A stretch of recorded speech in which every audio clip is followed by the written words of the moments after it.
Na verdade, quando eu falo Adoráveis Homens Errados, as pessoas podem pensar assim, é um chiquilite, romantizando alguma coisa que é ruim que você passa e tal.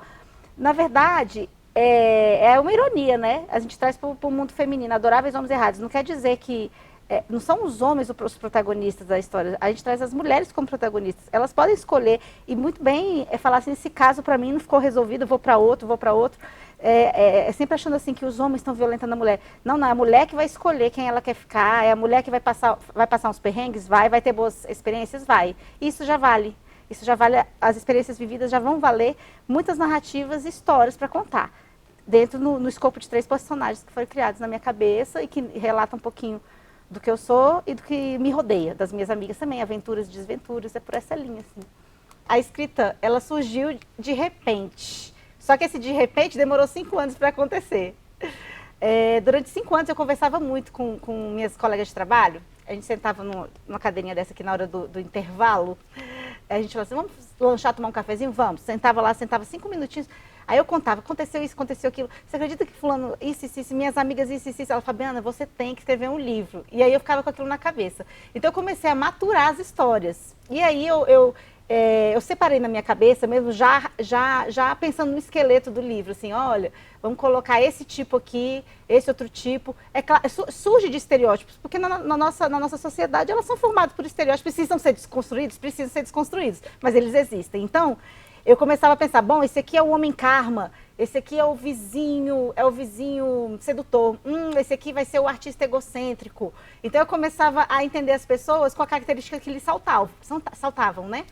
E aí, de um tempo, depois de 5 anos, eu falei, quer saber de uma coisa? Eu vou sentar e vou escrever esse livro. Aí eu sentei e eu consegui terminar ele num período de 6 meses. Fui escrevendo, né, trabalhando o dia todo, e eu falei, cara, vou escrever, aí à noite eu escrevia, aí de tarde eu escrevia. Então, assim, e aí o processo criativo, eu acho que ele se dá por vários elementos, né? O Milton Ratum, ele fala sobre isso. São 3 elementos que nos levam a escrever, né? Então, é a observação, a experiência e a imaginação. Os 3 elementos, eles geram a escrita. E foi assim, na verdade, eu experimentei, observei e imaginei. Então, depois de tanto minhas amigas conversarem comigo e me convencerem de que eu deveria colocar no papel as histórias, de uma forma... Elas achavam engraçado como eu contava. Você achava engraçada, a verdade é essa. E aí eu falei assim, gente, como é que eu vou trazer isso para o papel de uma forma que não fique jocoso, mas que fique uma coisa gostosa de ler e tal. Então, aí eu tive a ideia de fazer o livro. E a primeira coisa que eu fiz foi juntar com uma amiga minha num bar. E falei assim, vamos sentar aqui, vamos fazer o esqueleto desse livro. Ela me ajudou, a Sônia, uma amiga minha. E aí eu esqueletei o livro todinho. É o homem karma, o esquizofrênico, o amoroso. Olha, gente, tem de um tudo. Como diz, tem de um tudo. Aí você tem o artista egocêntrico, aí você tem o brocha gay, você tem várias situações muito interessantes. E que, né, quando a mulher está aí nas aventuras, ela encontra vários tipos de pessoas, isso é óbvio. E aí o livro, eu tenho um pouco de mim no alter ego dessas personagens. Uma delas tem mais... As pessoas falam, é você? Eu falei, não sou eu. É o meu alter ego. São pessoas que eu crio, que eu criei, né? E eternizei no papel. E elas são 3 personagens que têm experiências diferentes. Elas não conversam entre si. Elas têm personalidades bastante diferentes uma da outra. E aí eu me inspirei nas minhas amigas do meu círculo de amizade, né? Assim, uma mais fechadinha, mais tímida, que é muito ligada à música, tem uma sensibilidade maior e gosta de ficar na dela, gosta de ficar em casa com os gatinhos dela.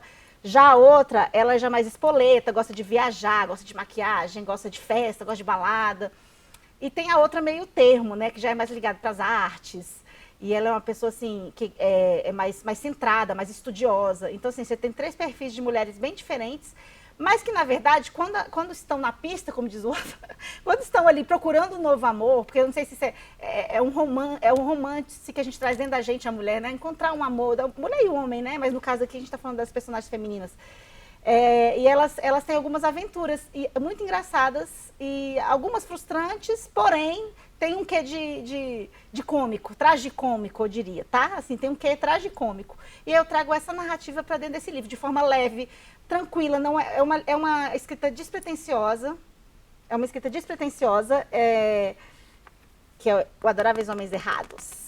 E traz umas questões também, como, será que existe um homem certo? Existe essa coisa de pessoa certa, mulher certa, homem certo? Então traz algumas perguntas que beiram o filosófico também, dentro da literatura, mesmo que de forma de entretenimento, né, dentro do ramo do chiquilite, que é essa coisa assim, leitura para mulheres, a gente traz essas indagações para além das narrativas em si.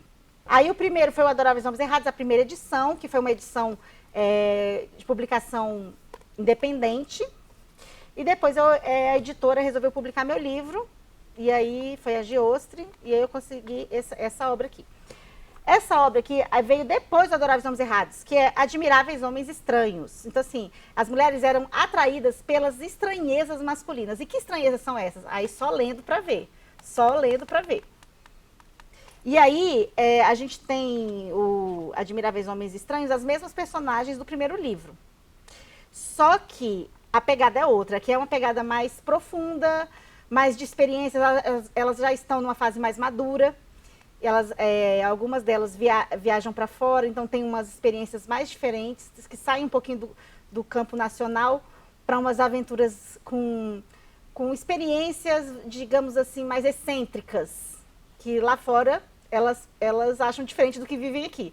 Isso é interessante para as personagens, trazem outras indagações, outras estranhezas, aí tem que ler para saber que estranhezas são essas. E eu tenho também um livro, eu tenho 2 livros infantis, eu trouxe só um aqui, que é o Julinha Viajando o Brasil e Julinha Interagindo com a Arte, é a mesma personagem. Aí aqui são os estados brasileiros e uns versinhos sobre cada estado. Ela visita todos os estados brasileiros, aí eu mesma ilustrei e fiz os versinhos também, é de forma independente o livro, na Clube de Autores. Este livro aqui, Crônicas de um Quase Fim, é o livro que eu escrevi depois que minha mãe superou uma doença. Ela está maravilhosamente bem, mas é interessante porque mostra reflexões com a iminência da morte e a volta à vida. Então, assim, em contexto de pandemia, eu acho que ele cabe bem também, assim, né, se eu posso dizer isso. A pessoa tem que ler para saber, né? O gosto é muito peculiar, cada um tem um gosto diferente na escrita, na literatura. Mas para quem gosta desse tema que permeia a morte, a vida, o retorno, as relações familiares num contexto de doença, esse livro aqui. Mas lembrando que ela volta à vida, então ele tem um ar positivo diante de uma superação. É isso. Então, eu estou muito feliz de levar minha obra Adoráveis Homens Errados, a obra impressa pela Giostre, para a Bienal de Pernambuco, né, por meio do convite dos sindicatos de escritores, em parceria com a Tagore e o Instituto Fazer o Bem. É uma satisfação enorme estar lá presente, sendo bem representada por eles, com a minha obra impressa indo de Brasília para lá. No berço da cultura brasileira, que é o Nordeste, tudo que ele significa para a gente, né, assim, com escritores maravilhosos que nos inspiram tanto, como Suassuna, como João Cabral de Melo Neto, entre tantos outros, além dos brasilienses que vão lá para agigantar este evento e promover o que a gente ama, que são as letras, são as humanidades e tudo que a gente carrega de sentimento dentro da gente. Acho que é isso.